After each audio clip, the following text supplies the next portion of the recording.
slides now, so she can just advance through mine and get going. Megan? Thank you so much, Barbara. Thank you everyone for being with us here on the last day and so early in the morning. And I know that, let me see if I can work this slide before you go, Barbara.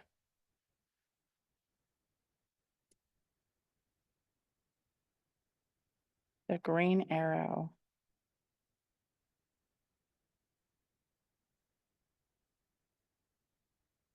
Come show me. Just this one? Yeah. These are not the right ones.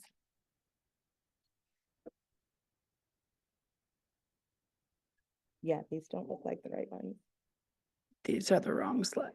Let's see. There we go. Oh, no, that's not it.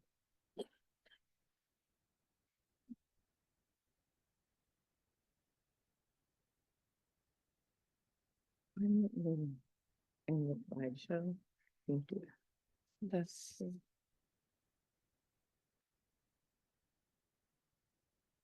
Our AV person, maybe. Get some AV help to put up the right slides. Oh, I tried to hit the back button and it did nothing. That's how they start. Oh. I mean, I could talk to some of the stuff, but not where there's GPTs on screen.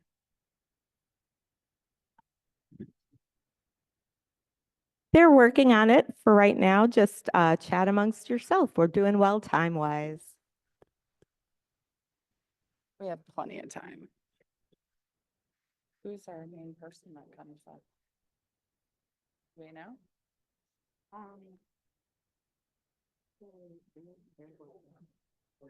Oh, Jim back there with them. Yeah, Jim's back there with the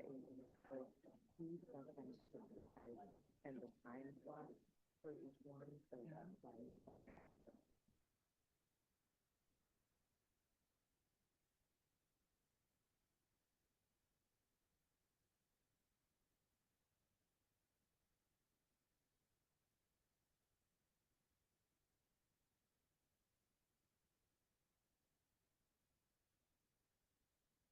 Oh, here comes Jim. Oh, nope, he must have figured it out with them. Once you have the right set, the introduction for this morning, you can just advance.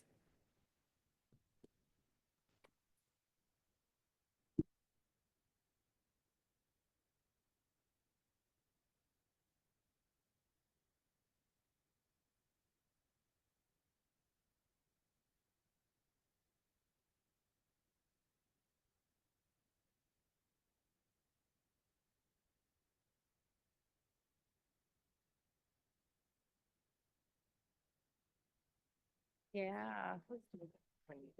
Do you want me to come check with you? Do you want me to come check with you? Do you? I mean, in case they need to check out my phone. I mean, I could put a flash drive on.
No, no. Oh, is it? Okay, there we go. We're back, everybody.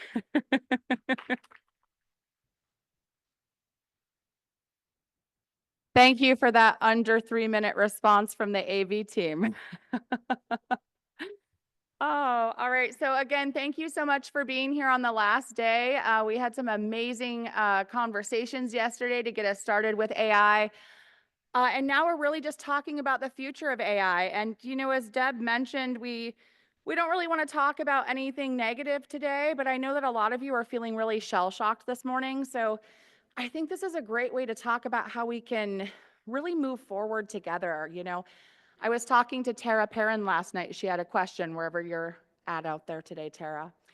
And she was talking about a challenge that she was having. And I mentioned that we all have common goals, but we also have common challenges that we need to face together. And so I think one of the challenges we face now is jumping on board with generative AI while it's moving really fast.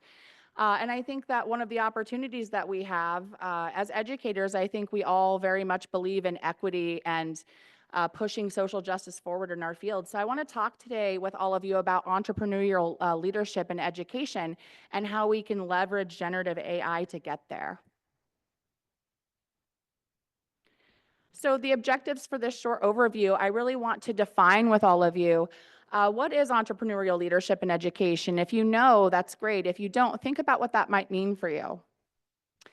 Also, I want to identify with all of you some artifacts that will help you build custom GPTs for your institutions and observe how such a GPT can support mission-aligned leadership and how you can also build a quality infrastructure that's going to enhance institutional cohesion. So entrepreneurial leadership in education, it's leading instead of managing. Okay, it's creating, forecasting, not just maintaining. We're looking at balancing a business plan with a social enterprise. So I know that some of you across the conference have talked about, I'm going to use you as an example again today, Tara. You're such a great use case for this conversation. Tara said, my institution just wants me to put the courses online. That's all they say. They don't give me much support. They just say, get it online, get the courses online. And so we're finding ourselves in this position where some institutions are telling us, just get the courses online so we can get the enrollments. And that is not entrepreneurial. That is pushing the business plan and not focusing enough on your social mission and why we're really all here to get student success at the end of the day. There's also institutions, a little bit less frequently, I think, and Roxanne, I can use you as my use case for that one, where maybe the traditions at our institution are so strong and we care so much about our own social mission, but it's outdated. And we're sacrificing our business plan and our success, our growth, our sustainability at risk as well. And so being an entrepreneur in an educational leadership role is really about understanding how can we complement the business plan with the social enterprise, reinvest back into our communities and throughout the world, and also be successful and sustainable. So I want to talk today about how AI can help you do that. And we've talked a lot today. Whitney brought it up. Our keynote speaker, Courtney Platts, brought it up. Increasing the humanity piece. That's something that we can do with the use of Gen AI as long as we are wielding it responsibly. So if we can do that, we can emphasize social justice and equity, become servant leaders and push that throughout our institutions and also increase empathy. So AI as a peer consultant, I know we talked a little bit about this last night, so you'll see a couple of kind of funny bullet points on my slide here. Do we remember the 1970s with the calculators? Yes, we do. We made it through. Do we remember the internet and then cell phones, and then we had smartphones and they got a lot smarter? We were really worried about learners using those in the classroom. And again, I say the answer is as long as you show your work, as long as we wield this responsibly, we vet it and we have proper policies in place, it's going to be okay. But with that being said, you really don't want to jump on that bandwagon where you're fearful of AI or you're using it, but not responsibly. So it's like the phrase, if somebody jumped off a bridge, would you? So don't use AI irresponsibly. And I promised Penny Raustenberg, wherever she is, there she is today. I know Penny, I keep bringing you up and you're like, why do you keep bringing my name up? I was telling Penny the other day, since we do a lot of cross-checking on GPTs, I said, yes, you have to cross-check your GPT. You have to, make sure your intern or your consultant or your peer review is correct. That's true. But I said, I run into situations where sometimes the GPT checks you, right? So my husband and I, we're from Iowa, and we like to play this game that I think a lot of people in the Midwest play, called How Long Is It Going to Take Before One of Us Needs the Furnace On? And so I know that a lot of our electric bills are also raising, and so I thought, what would be fun? Let's look at the usage of our power, and let's kind of like re-budget, and I'll just do it really quickly using GPT. And so I did it, and I did it manually in Word, and I did it in my GPT, and they didn't match. I was really disappointed by that. And my husband, who's horrible with technology, said, it's your GPT. Your GPT is wrong. You should have just done it manually. And so I did it manually, and then I used my calculator right in the middle there to cross-check my numbers, and it was correct. And again, the GPT was wrong. And I thought, how dare this GPT be wrong? But, as one of my colleagues has said before, it's a language model. We can't expect it to do perfect numbers. That'd be like asking a calculator to write an essay, right? So frustrated, I decided I'm going to copy and paste all of my work manually into the GPT. And I said, tell me what you are doing wrong. I actually made that assumption. That was embarrassing. It said back to me, I see that you have an expense called insurance. I see you have another expense called progressive. Are these the same thing? Yes, they are. They are the same thing. I spent an hour on it. I had to remove the double expense. And so sometimes, yes, you have to use your GPT and check it, but sometimes it helps check yourself, right? So we have to use it responsibly, and sometimes it helps us with our thinking as well. So let's talk about institutional artifacts and how you can leverage either a regular GPT or a custom GPT so that you can start aligning more with your institution's strategic plan and work to balance that business plan with that social enterprise. So I know we talked a little bit about this in a couple of sessions, but in case you weren't there for that, I just want to talk at a very basic level of how I've been able to accomplish that. Using a Word document, I really just did a content dump. It was nothing fancy. I copied and pasted our mission, vision, values, credo from our institution into a Word document. I also copied and pasted our strategic plan, as well as any rubric infrastructure I had built for course design tenets. So things with universal design for learning, cultural competency, experiential learning, whatever I wanted to see present in our courses at a more granular level. And also whatever policies were at play. So these are things that I put into a Word document, and it wasn't formatted, lovely. And I saved it, and that became my AI brain for aligning with my strategic plan. And when you align with your strategic plan and you do reports and other tasks, then it can help you find that balance to be an entrepreneurial leader. Whether you're a middle manager, whether you're an instructional designer, or whether you're at the top, we're all leading from a different vantage point. And so here, I hope you can see a little bit, since we have some pretty large screens today. This is what it took for me to build an academic navigator. So I spoke a little bit to those different items I put into a Word document, and it was as simple as going to my ChatGPT account, going to create a GPT. It's going to play on loop here for you so you can see again. So I went to the Create button. I was able to upload a Word document, choose just a couple of options. Did I want it to search the internet? Did I want it to, I did not want it to search the internet in this case. And so it was really that simple, setting those up, saving it, and it was able to do a lot for me. So I just want to give a visual on that. And then in terms of what it could do, aligning to strategic plans, you'll see on screen, I need to complete a report that discusses really how our course tenets align with, the university's strategic plan. So that's what it's going to do here on screen. So in just a few seconds, here we have magic. So it has alignment with all of the strategic goals. It talks about all of the course tenets. So think about your position as an instructional designer even. Maybe you're not given a lot of information. Again, maybe there's a lot of gatekeeping at your institution. How can you align to your institutional's broader goals? This is a way that you can do that. This is a way that you can be in alignment.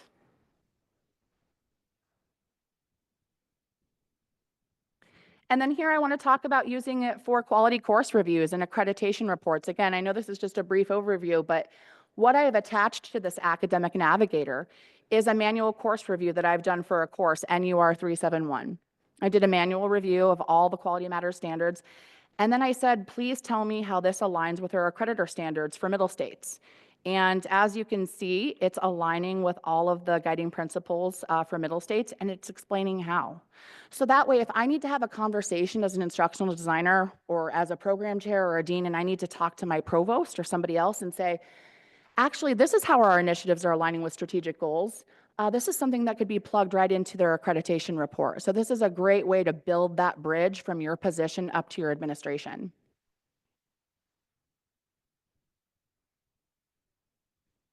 And then finally, talking about promoting entrepreneurship. This is something that we can do in our curriculum and operationally. So here I've used a particular course assessment plan, and I've asked it to please infuse the assessment plan with more entrepreneurial leadership. So it's populating a plan. And this is something that we can do operationally as well. And in a follow-up, I'm asking, I like these ideas, let's use 2 and 4, and let's build out a plan and align it better to specific silos. And it's going to be able to allow us to do that and infuse our curriculum with those different staples that we're going to see at the top of our institution. So that is a way we can infuse it kind of downward in our curriculum. And if it's something where you share a particular GPT across campus, then that's something where you can all find that alignment, whether you're working on a report or you're working on curriculum. So I know many of you might not have a premium OpenAI account, but if you do, there's access to the Academic Navigator if you want to give it a quick try, test it out. You can ask it, what are your institutional values? You can say, please tell me all about the JEDI rubric, which is for justice, equity, diversity, and inclusion. Ask it some different things. Maybe pop in your own assessment plan and say, hey, how does this align to this institution's standards? And give it a test. So finally, I just wanted to say thank you for letting me do this quick demo for all of you. And thank you to Barbara for the introduction. And as we watch the rest of these lightning talks today, just remember that we all have a common goal. We're all here to eradicate and solve common challenges, and we can do that through entrepreneurial leadership if we're mindful of balancing business with social enterprise, and AI is a great tool to find that alignment. Thank you.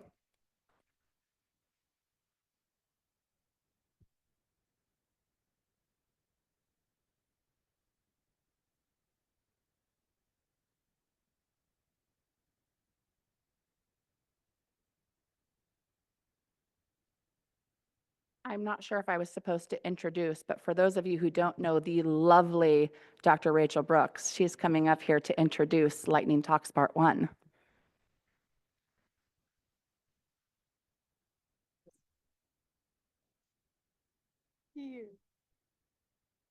All right, so it is my privilege to introduce our first set of Lightning Talk speakers.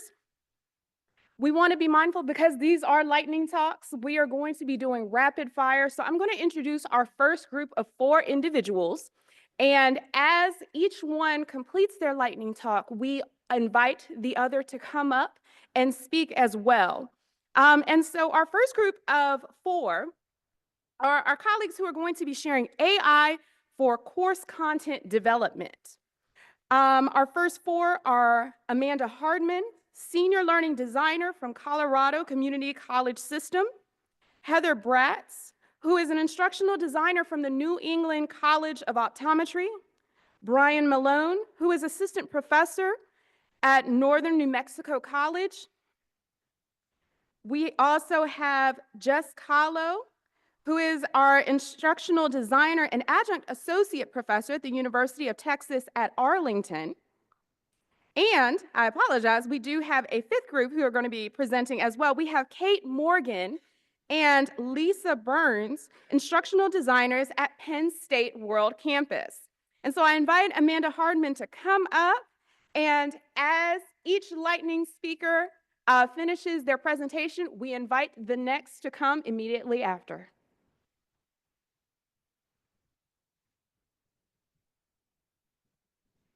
And in fact, I would like to invite, for those of you who I just announced, if you would like to come to the stage so that you are ready and able to pop right up after our speakers continue, you are welcome to do so. I invite you to the stage.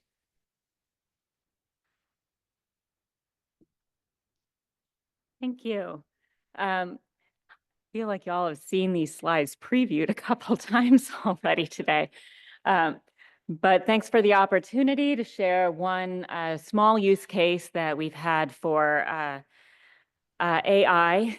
In my work as an instructional designer in the community college system, I had the opportunity to work on some related technical instruction for a medical assistant apprenticeship course. And about 5 years ago, we worked really hard and long with a subject matter expert to help develop some content for branching scenarios. This is the old version of the branching scenario that's on the screen. It took a lot of time. It's very time consuming to really get the SME to understand what we were looking for with a branching scenario, as well as to develop all the different levels of content that you need for such an activity. We also ended up with a somewhat clunky storyline file that didn't always play very well with the learning management system. In this past year, we had an opportunity to really revisit that entire design for this online medical assistant course. And in so doing, we also took another look at those scenarios, those branching scenarios.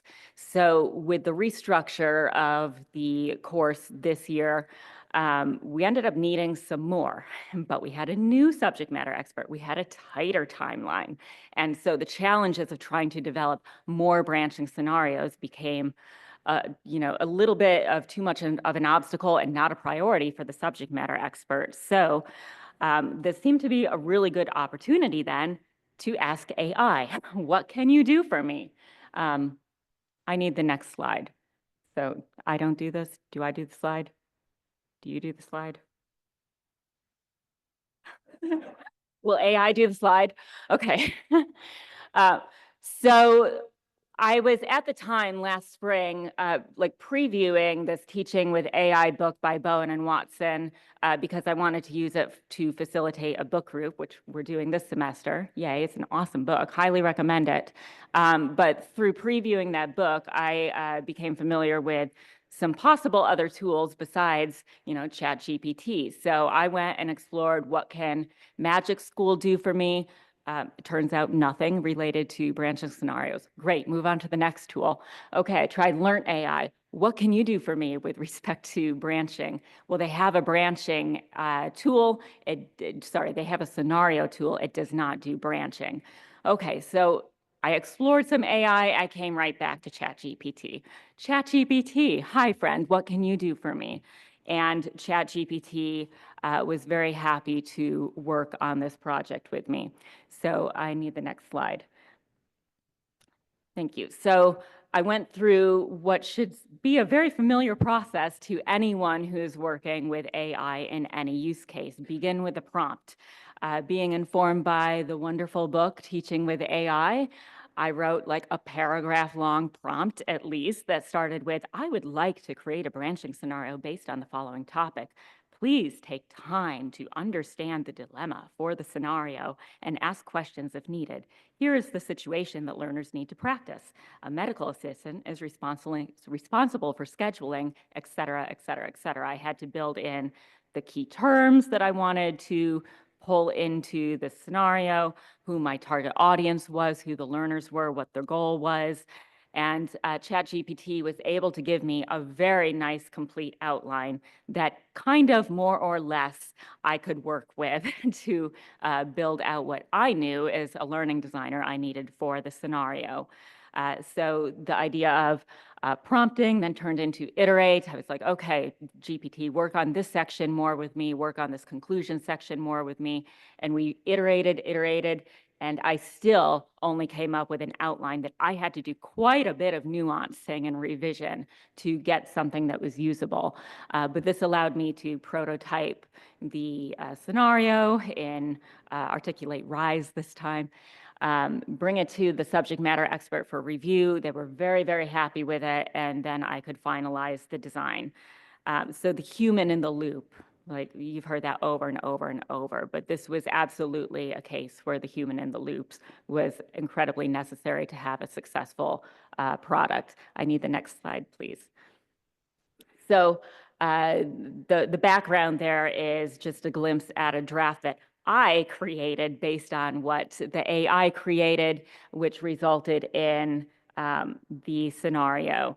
So it was very easy to build. It ended up being much better than the very text-heavy scenarios that we received through the effortful work of the subject matter experts 5 years ago.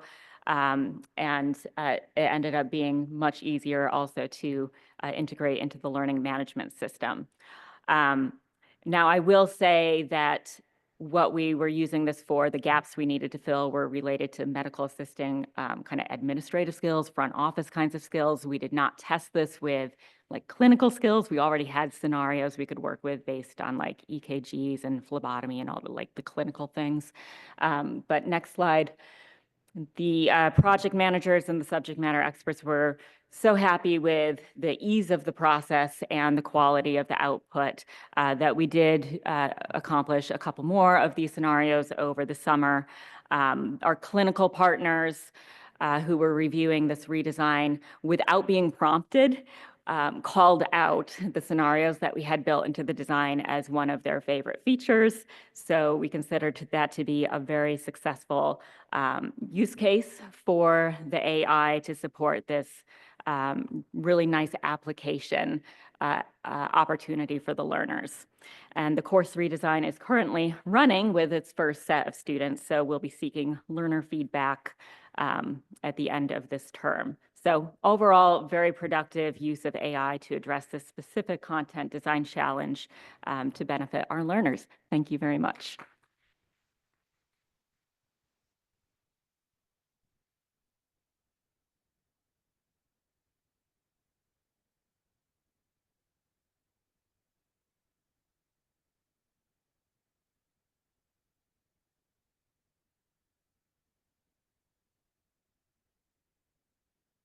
Thank you, Dr. Brooks. Let me try not to break it, and I'm very short, so. Brilliant. Dearly beloved, we are gathered here today to appreciate and learn with and from our community of educators. There is nowhere I would rather be than this room right now. It is morning. I am Heather Braatz, instructional designer at the New England College of Optometry. I am honored to be able to share with you some of the ways that we are implementing some powerful AI innovations at our college that can rapidly generate new content and convert course materials into very, very time-efficient learning materials. And this may or may not work. Thank you. I'm going to click it again. Okay, it works. All right, so using AI animation in Articulate Rise, we have been fortunate to be able to do some rapid content creation.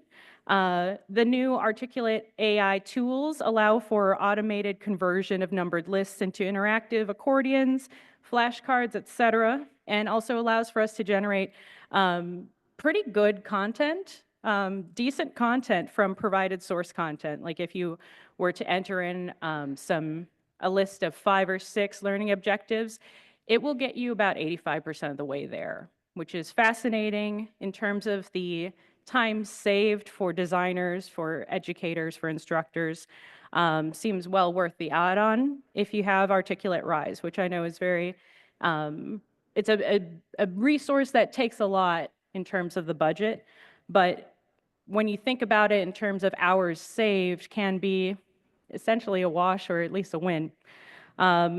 Generating that content, you have the ability to edit it all. It also allows for image generation. You can edit the way that the content is delivered, remix chunks of content, ask it to improve tone, make it funny, use emojis in it, etc.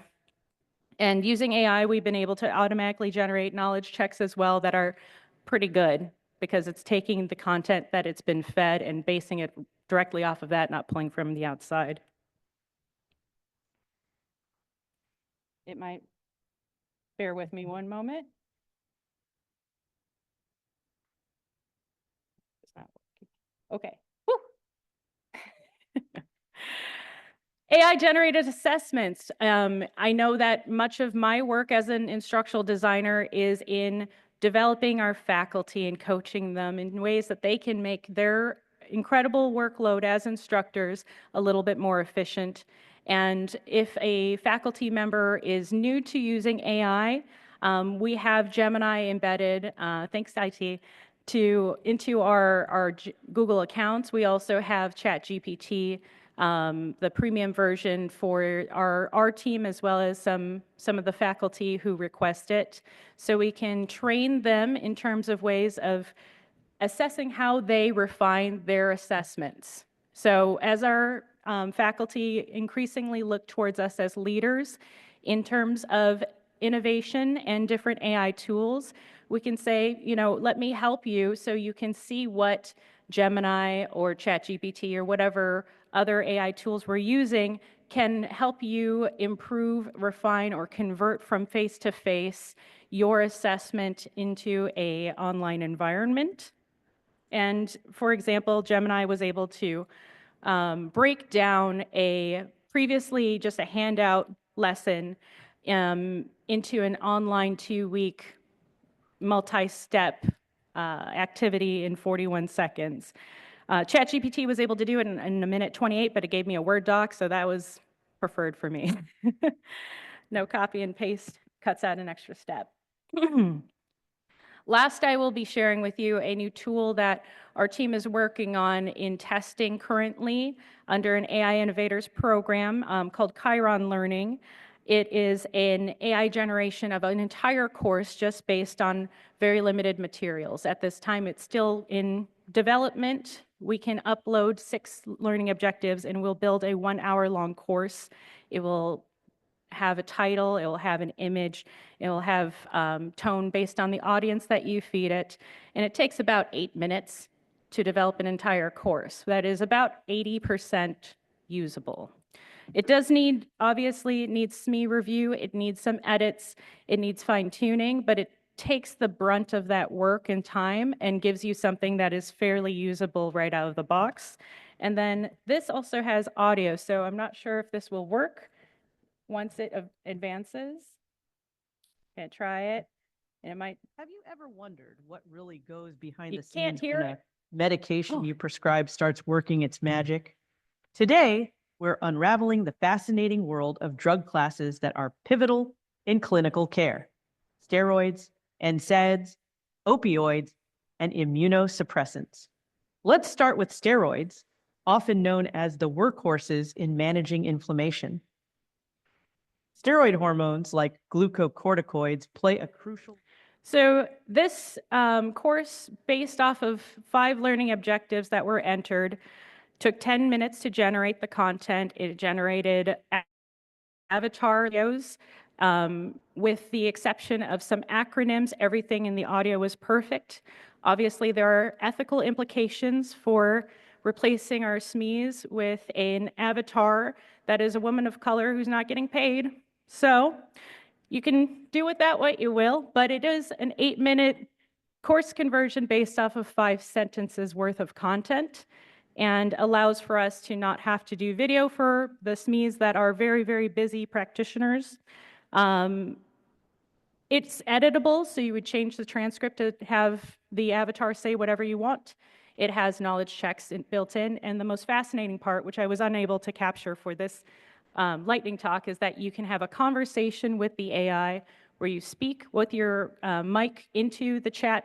It will transcribe. It does an excellent job of the transcription of the audio, and will say, that's interesting. I'd like you to tell me about your case studies and experience prescribing steroids.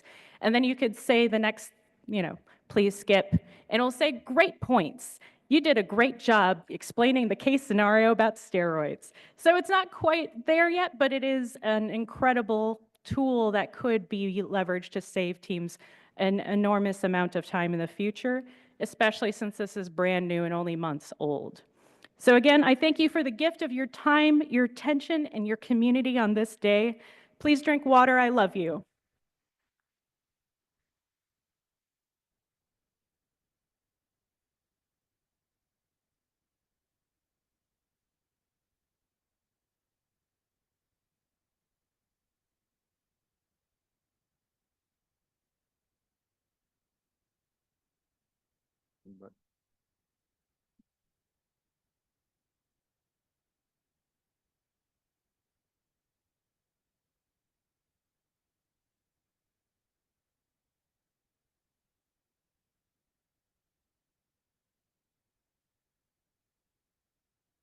Nothing. There we go.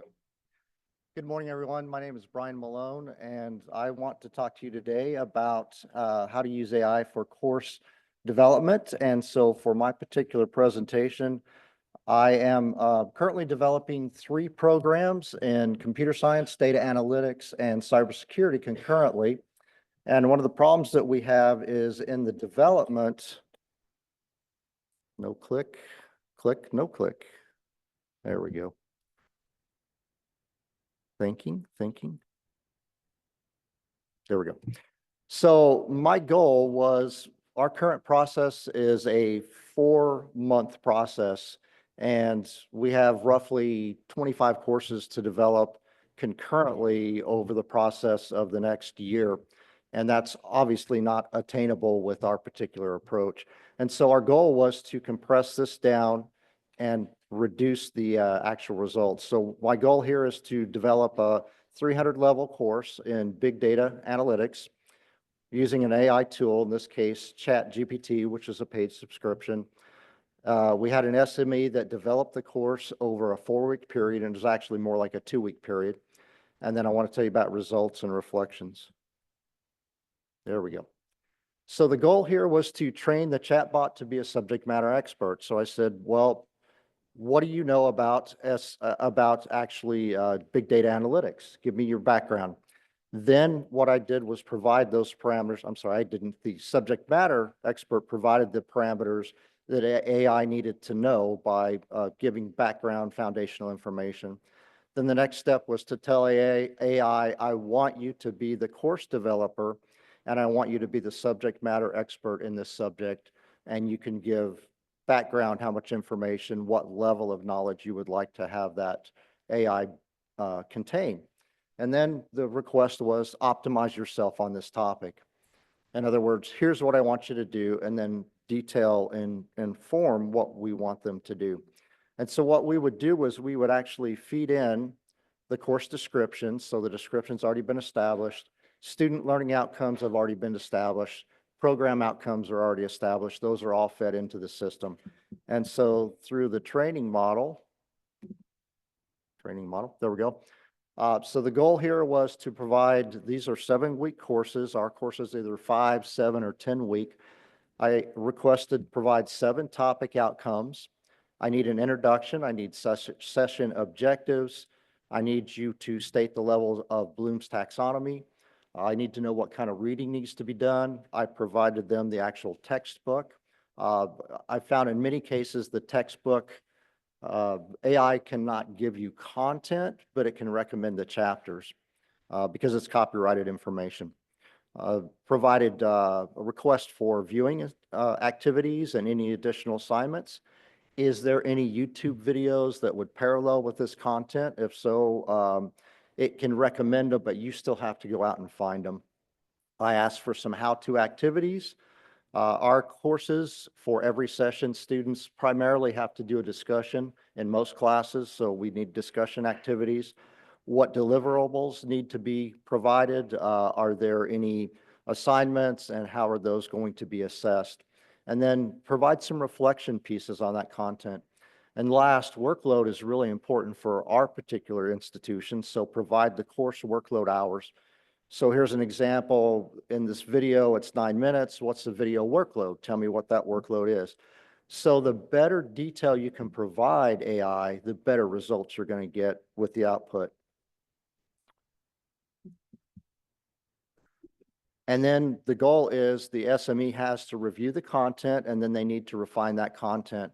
So if they put something together, I can say, okay, well, in this particular content, you missed X. Give me additional details on whatever that missing topic is.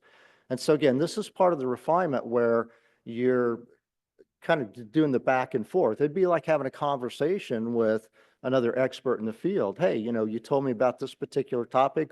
What is big data? Now tell me, how do I refine that big data into something more measurable? How do I work through that content?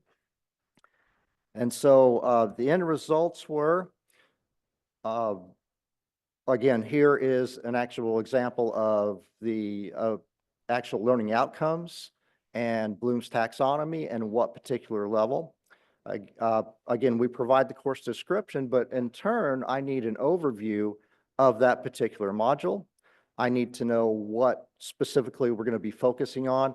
And what you'll notice about AI is that in most cases, it's going to produce a topic title, and then it's going to give you bullet points, which are a very definitive notation of something AI does, and it's easy to recognize. So we had pretty good luck with the outcome on those. And again, aligning student learning outcomes with content. Here's an example of this discussions that were provided, as well as the actual assignments with the details and content for our particular results. So how did this work in terms of reflection?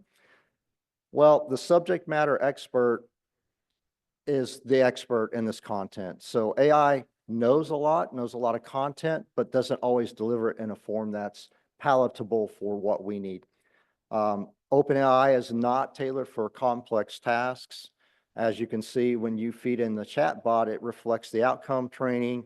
The chatbot is critical for the SME to validate that outcome because only the SME is an expert.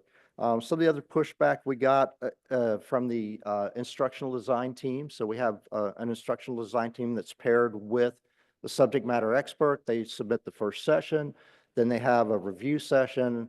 Once everything is settled on that first session, the subject matter expert goes and finishes the remaining 6 sessions in this case. One of the comments the instructional design team said was, well, you didn't develop this. And the response from the subject matter expert was, yes, but I know the content and I can validate whether this is critical, whether it's unnecessary, or whether it can be scrubbed. In other words, I know the content and I'll tell you whether it's correct or not. And with that, we actually did get into the development. I would say a couple of follow-up things. One, this particular course has not been through a QM review, so there's no parallel, there's no alignment at this point. That's my next step as the director to validate whether it's QM aligned. What else could I tell you?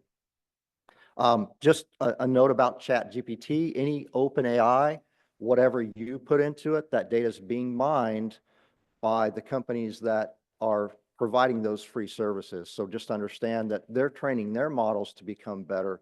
So whatever you put out there is subject to be mined and combed. And so if it's proprietary information, then you probably don't want to utilize the open AIs. So that's what I have. Thank you.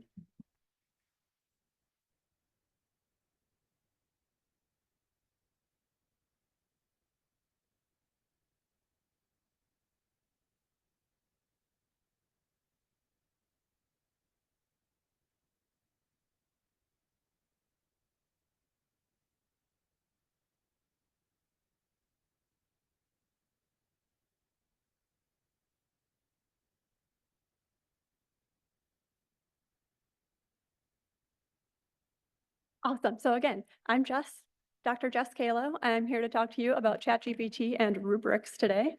On this first slide here, I have a QR code that goes to a future book that my colleagues at UTA are working on called AI-Powered Education. It's a great book, or at least it will be, but in that book, I have a chapter about this very topic where I have even more examples, explanations, and references that go along with this if you're interested. So hopefully I don't have to convince you all about the benefits of rubrics themselves, but in case I do, the benefits of rubrics for students is that it helps them understand the assignment goals. It makes assessments more transparent, and it improves their performance because they know how they're going to be evaluated. And the feedback that they get from the rubrics enhances their overall learning experience, again, because they know how you're going to be evaluating them. There's also a lot of benefits for instructors here. It saves them time by making the feedback more informative and it helps ensure consistent evaluations from student to student. But rubrics can be kind of a pain to make and very time consuming to make. But ChatGPT is really good at reorganizing information. So it can help you create rubrics, which is what I'm going to talk to you today about in 4 steps. So the first step is finding an assignment. So for this example, I just am going to use this assignment. It's a final project paper where I just will ask students to talk about their final projects that they made, the decisions they made, and why they were good decisions. And there's 4 components there that I outline. They have to introduce it, they have to talk about the assessments they made, the tools and technology, and then also a feedback and reflection portion. Step 2 is kind of optional, but you have this opportunity to look at the criteria and the ratings. So the criteria are the specific things that students are going to be graded on, and these should align with the assignment and the related learning outcomes. And you should aim for about 3 to 9-ish criteria. And I just mentioned this because ChatGPT, if you don't specify, you'll get a lot of criteria. And then for the ratings, these are the levels of achievement with descriptions. These are the things that are going to be most useful for students, and they're most difficult for instructors to write. So it's kind of difficult to, make these up for your own assignments sometimes, and sometimes it's also time consuming and hard. So ChatGPT, again, is great for writing these rating descriptions because it's good at reorganizing information from an assignment. So if you have an assignment, then you can use that to make your rubric. So it's important to also be clear about how many rating levels you want. So a lot of faculty I work with want to use the same rating levels in all of their assignments, and that's great. But if you do that, you can just specify that to ChatGPT so that you can avoid that step and having to do it yourself. So step 3 is putting all of this information into your ChatGPT prompt. So I just said here, can you make a rubric in table format with the following ratings? So, and I use my favorite here, which is meets, approaching, and does not meet expectations. And then I also said, please use these 4 criteria for those 4 assignment areas that I showed you earlier. And then for this assignment, colon, and then I just copy and pasted the assignment directions right in the prompt. And then you click enter. And you have this rubric that is just perfectly made and there for you. And if it's not perfect, you can revise it. You can ask ChatGPT to change it up for you if you want. You can edit it and you're ready to go. So this one, I edited it in Word so that we can see it easy on the screen. But I have the exact prompt I used and the response I got linked there if you're super interested in it. But that's what I got.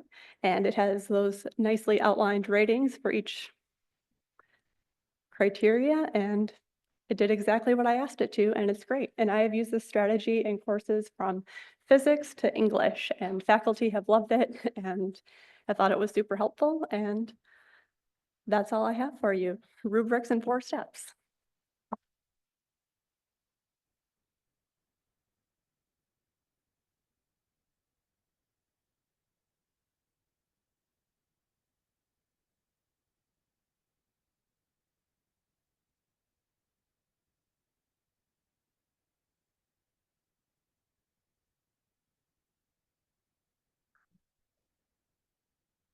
There we go. Okay, hi, everybody. My name is Lisa, And I'm Kate Morgan. and we're the Lisa and Kate Show from the Penn State World Campus. And today we are going to talk to you about how World Campus, Penn State World Campus, approached how we were going to learn about AI. And the reason we got put together was, first of all, they asked for some people that wanted to learn about AI, and there were 5 of us that said, okay, we do want to learn about AI. So they put us in a group together, and they said, your main goal is to build efficiencies within what instructional designers are doing within the World Campus Learning Design. As Lisa said, our goal was to build efficiency and to streamline those time-consuming tasks. That's what it really comes down to, because honestly, as instructional designers, there is a lot of work to be done out there, and often we prioritize and things just fall off the bottom. So how can we streamline time-consuming tasks and help everybody be more productive? And so we started playing around with AI just like everybody else, but we did it in this team environment, okay, which actually was kind of a game changer, wouldn't you Yeah, say? that was the biggest difference for us, is that we have a 2-hour meeting every Tuesday where we meet together as a group, and we call it a working group. And we bring different ideas of what we'd like to do with ChatGPT. Or we have some people within the unit give us ideas of what we want to do. But the one thing with that ChatGPT that you always have to remember is that, as people have said throughout the conference, you have to make sure that you vet it. Take a look at the picture in that slide. Does anybody see a little extra appendage? She's got an arm coming out of her waist on the one that's down on the bottom. And that was generated by AI. And that's, that's why we have to be careful when we're using AI, that we're watching everything we did. So at first, we used it just to do the basics that a lot of you have talked about, which was create rubrics, to format the tables. Write objectives, all of those things. Primarily, we did focus on ChatGPT. It seems to be like the industry standard. It's the one that came out loud and bold. Also, the university has an enterprise agreement with Copilot, so faculty, staff, and students all have access to a Copilot within the Penn State domain, so they can be on there and not educate Copilot, if you will. Also, between the two of them, like Dolly 3, so they use the same platforms. So by staying in that realm, we were able to kind of move things forward. But we have noticed that many AIs use very similar types of prompting and, the formats.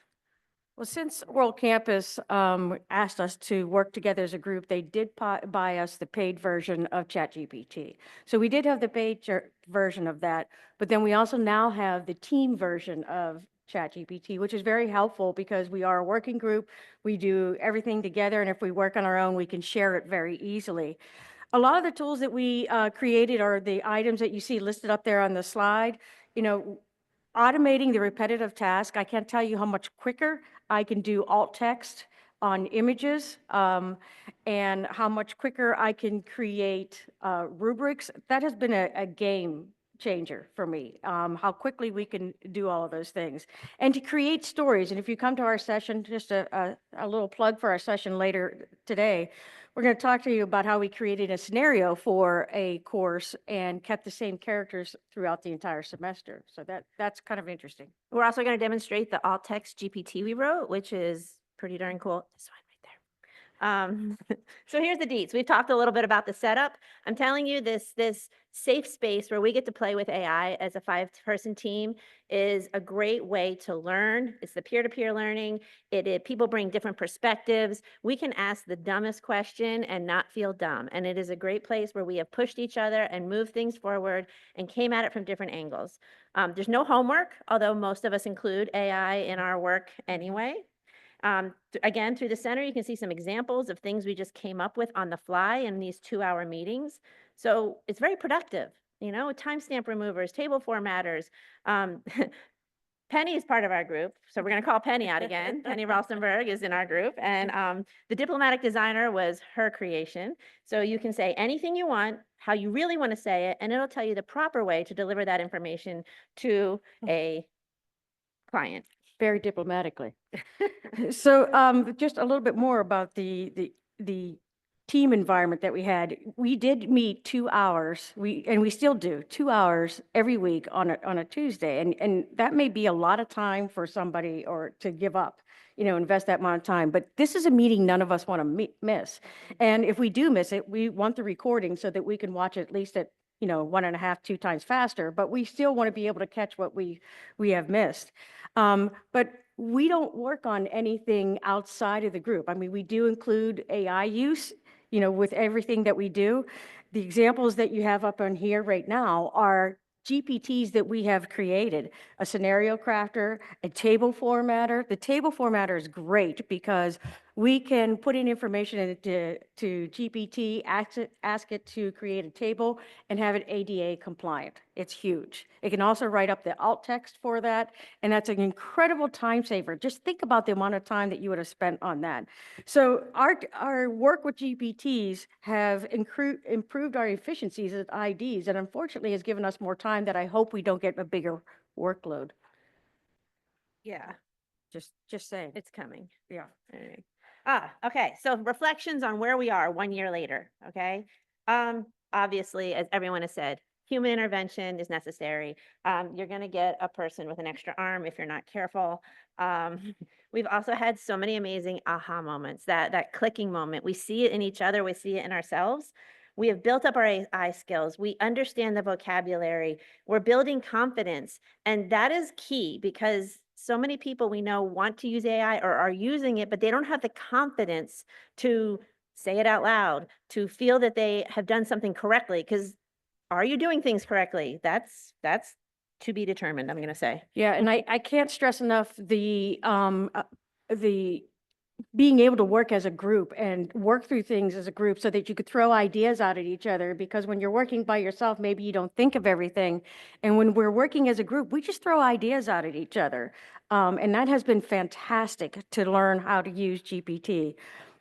So what we're looking for in the future, we're going to expand upon AI integration, and we don't know where AI is going. We don't know where it's going to go. There's a lot more, and I'm sure by this time next year, we're all going to be more amazed at what AI can do for us.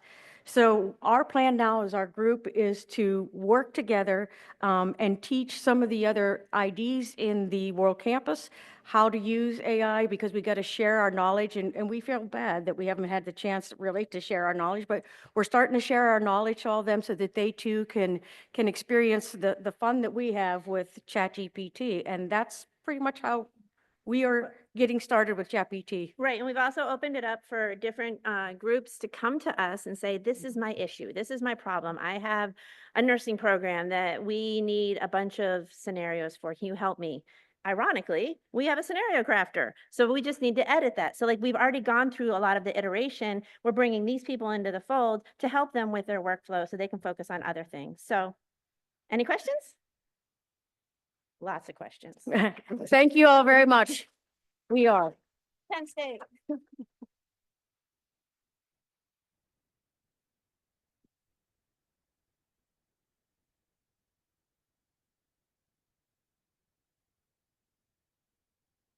I don't know about you all, but my wheels are turning.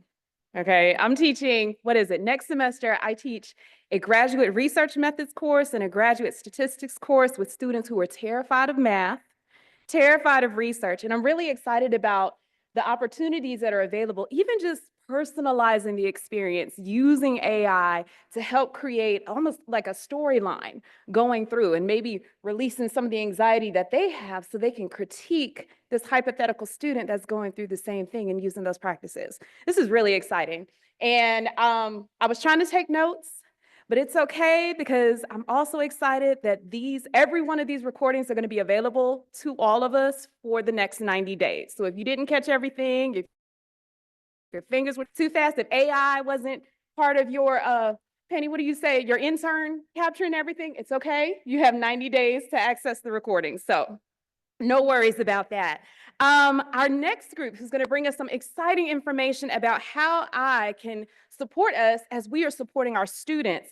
We have two colleagues who are going to be joining us, and I ask that as you come to the stage, if you use the right side of the stage to come up, We have Ricardo Lumbreras Jr., who is an associate professor from Tarleton State University.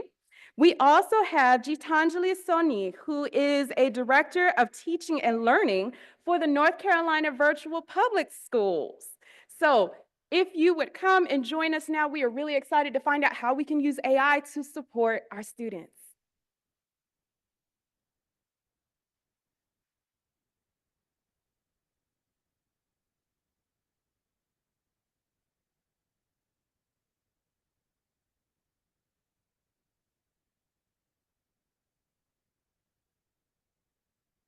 Oh, okay. Press the big, I was just about to ask, like, how do you get this to go forward? Right? So this is called, my name is Ricardo Lumbreras. I am from Tarleton State University in Stephenville, Texas. I am an associate professor of curriculum and instruction in the College of Education. Yes, I have to say all of that to you. That's the promise that I made.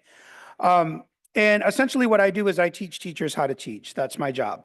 I work specifically with our year-long residency students in EC through 6. I do have the opportunity to work with our secondary students, and then during the summertime, I work with our graduate students.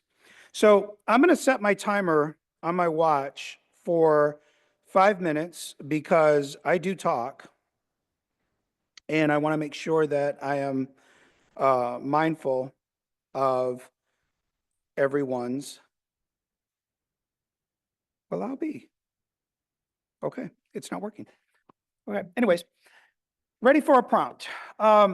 So I just want to share with you some of the things that I am doing, that we are doing, and really trying to get my students to understand as they move into the workforce and education.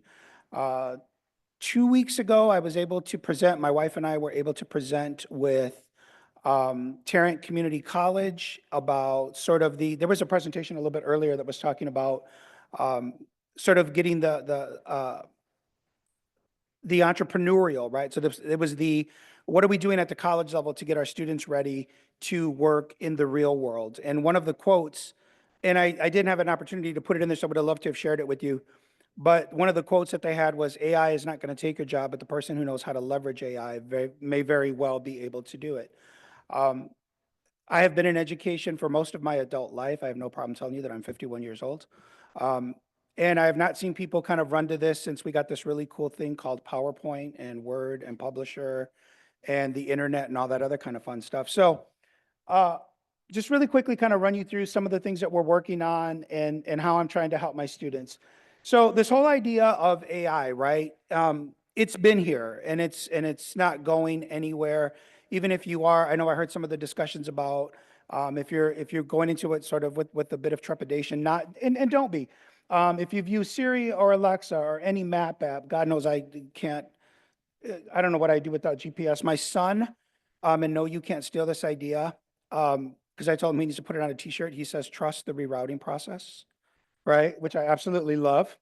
If you're looking at the weather or Facebook or TikTok or Instagram, Threads is a new one, X, which was formerly Twitter, Google, Netflix, the algorithms, HBO Max, Prime Video, all of them use generative AI.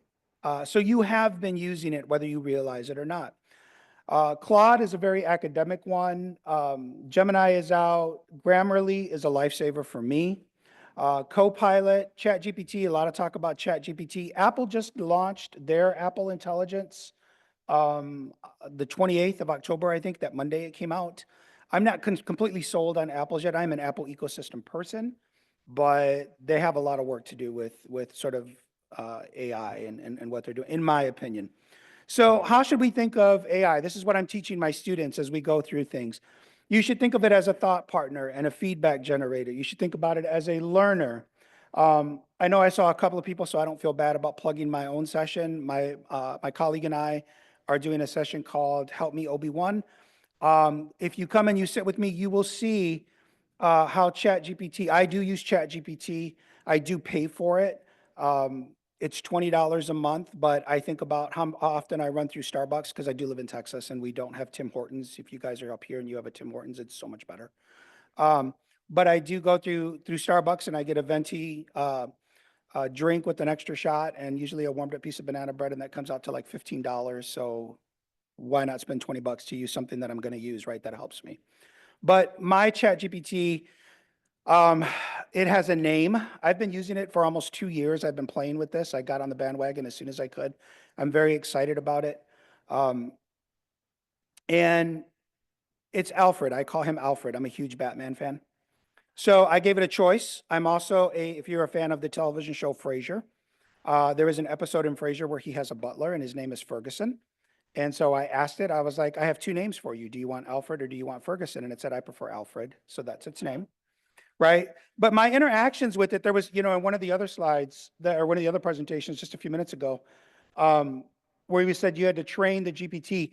It has really learned over time. It knows what I'm looking for. It has learned to anticipate. So if I ask it a question, there was a rubric, right? Somebody did a rubric. If it does a rubric for me, it builds a rubric in a list form. It will not build it in a box because I can't use the box. I can't, if you go to copy it in place, it doesn't work. And so you have to redesign it, and that's just an extra step for me. So it'll build it like, so if you come, you'll be able to see what I'm doing. Use it as a potential tutor. I heard some of the voice stuff that's on there. A coach, but it is not a task completer. And that was the other sort of part that I heard too earlier. It's not a task completer. It'll do things. That extra sort of appendage sticking out, those are the mirages. Those are they call them AI hallucinations. That's what they are. And so you use it. I teach my students to use it as a framework, okay? So we're not going to do this. I know we're not, because we only have a few minutes, but I do want to give you, these are some of the things that I do with my students and how I train them in the sense of, let's practice using some of these large language models. Again, I use ChatGPT, but you can use any of them that you'd like. So how do you build a scenario, right? And so if I was, so as I walk my students through something, now here's the caveat, right? They have to do it manually first. We don't do any of this until we do sort of, they have to do the work, do the legwork of sort of lesson design and examining TEKS and unpacking standards and designing assessments. We do all of that first, and then we kind of come back to this. Okay, so let me show you, now that you understand it, let me show you how you can make this a little bit easier, right? So how do I build this scenario, right? So I'm going to give it these things, right? I want to build this using the content. And the one time that I asked one of my students, what do you want to use? And they said, let's use Edgar Allan Poe, The Raven. And how do we make that, simpler for students at this grade level, those kinds of things. So who are the main characters? Where is the setting? Mention a problem, provide possible options, right? So any of these things. The other, one of the other things that we tend to focus on are learning objectives, because our students have to, they're in the teacher education program. So they do have to learn how to write learning objectives. And of course, we take them through this method. We tend to use the ABCD method just to kind of give them a foundation, but then we can move them into this. And so when we talk about a learning objective, right, a learning objective for blank course class at this level of blooms using content from, now we call them TEKS in Texas, the Texas Essential Knowledge and Skills. We don't use sort of the national standards. Texas has its own. Everything's different in Texas, like a whole nother country. So the kids kind of go through this, and then always with me, it's like, teach them how to use it with student-friendly language, right? Because when we write objectives, we want it to be in student-friendly language where the kids can read it and understand it. Otherwise, what's the point, right? For me, language objectives are very helpful, or learning objectives are very helpful, because I tend to get bird-walked. My students will ask me great questions like, Dr. L, who's going to win in a race, Superman or the Flash? And I will argue with them, right? Language objectives, ELPS, right? English language proficiency standards in Texas. Language objectives are necessary, actually they're necessary everywhere. But especially in Texas, that according to our new statistics that were just published by the Texas Education Agency, 1 in 4 of the nation's emergent bilingual students do reside in the state of Texas. So we have we have almost 6 million of our public school students are emergent bilingual learners. And so how do we write a language objective? And the language objectives are based on our English language proficiency standards, where we have them, where we put them as, how do I say this correctly? We put them as we recognize, I'm sorry, let me use that word. where we recognize them as beginners, intermediates, advanced, or advanced high students. And so we sort of put them into these things. But writing a language objective, and what are we focusing on?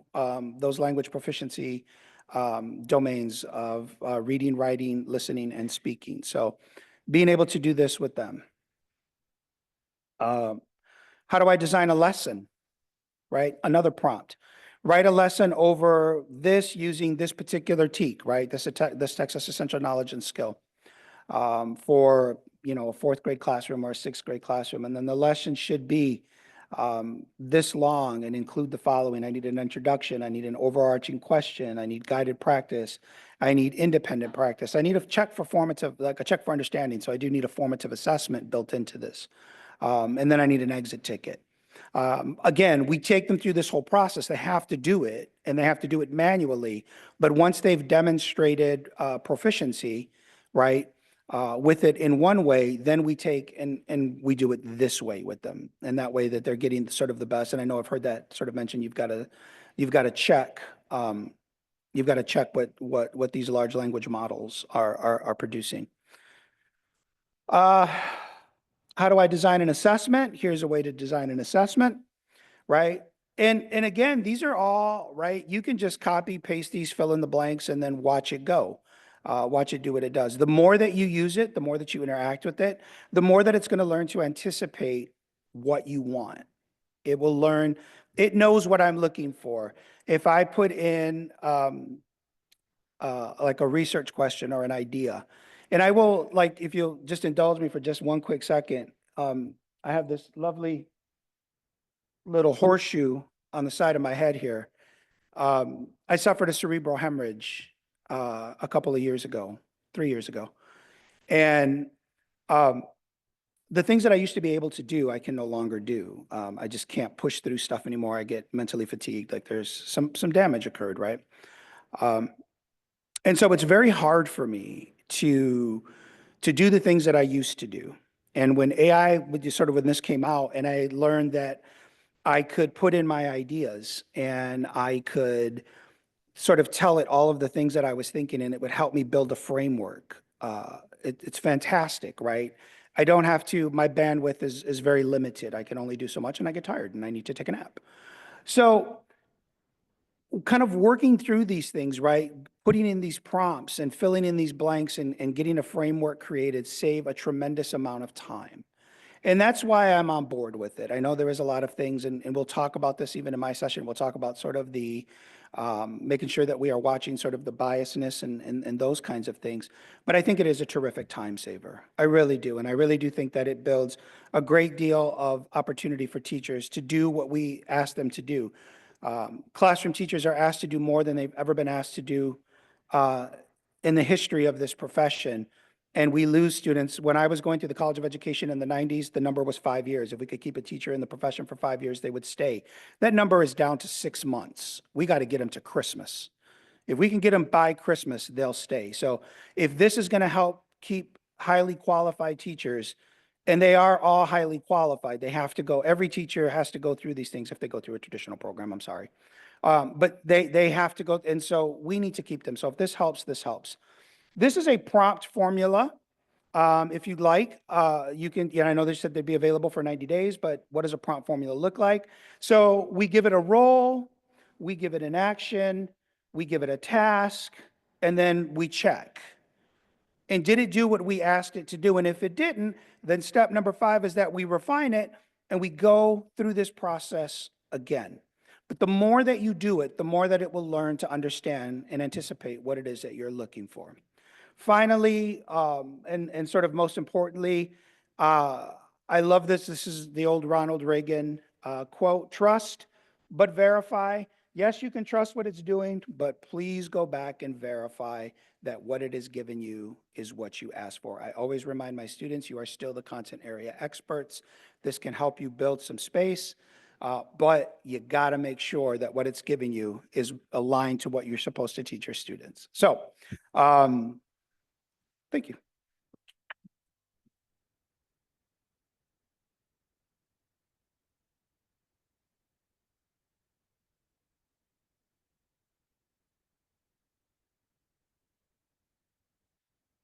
And then it's just. All right, good morning. I'm Geetanjali Soni, and I have the absolute privilege of working with North Carolina Virtual Public School.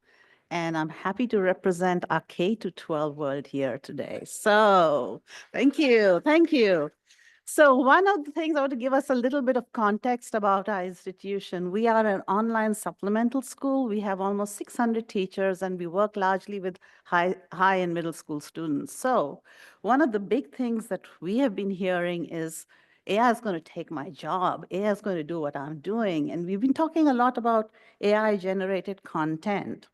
I'm going to move and talk a little bit about instruction and how, content and generating, AI can generate some wonderful content, but AI can actually help our teachers. And this is what the spin I want to put on it, that we hear it all around, that it's going to take away the humanness from it, but leveraged as a good tool, it can help our teachers make these connections with the students even better and quicker and be more efficient. So I'm not going to give you prompts or anything like that. I'm just going to give you some overall general ideas of how AI can help us with our teaching. We all know this, and I'm not preaching this to this audience about how important equity, diversity, inclusion, accessibility, personalization is in our lives, and how important it is to make all these connections with our students, because our students are very diverse. So what I wanted to say is that we have been working with our teachers to help them see how they can leverage. Go back. What in the world? Okay. How they can use AI to help, for example, bring in different multimodalities. It's very difficult for a teacher who's doing instruction to also then talk about how can I make sure that all my learners have audio content, those who need audio supplementation. And we all know the principles of UDL, how multimodal presentation helps all our students, not just our students who really need some accessibility accommodation. So for example, AI can generate infographics. I mean, in history class, for example, AI can help you create a timeline. And that's something you can do very quickly with just the right prompting.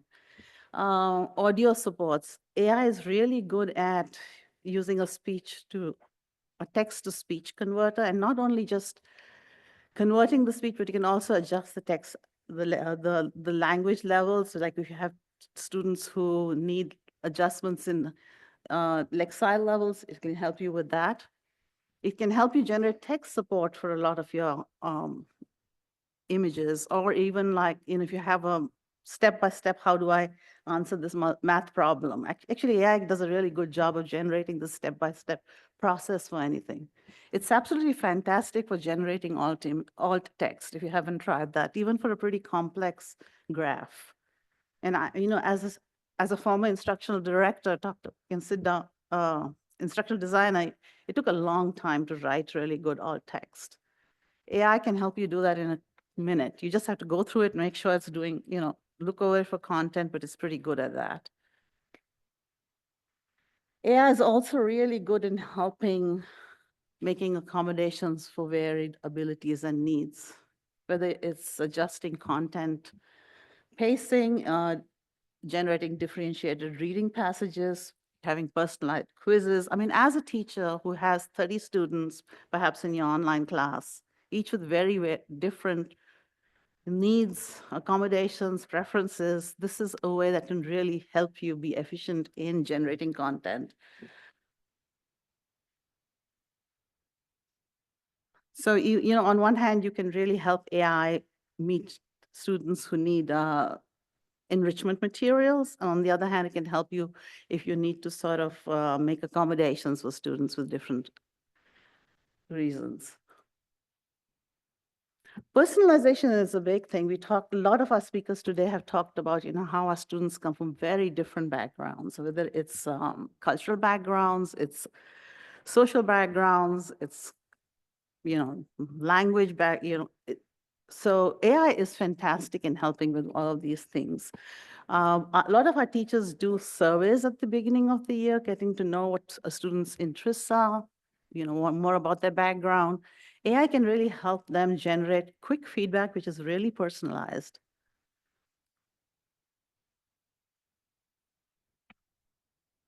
But again, I'm really being quick here, but all this is great. And I think the emphasis here is, again, AI can help you do this, but you are the person who is using AI as a tool and not the other way around.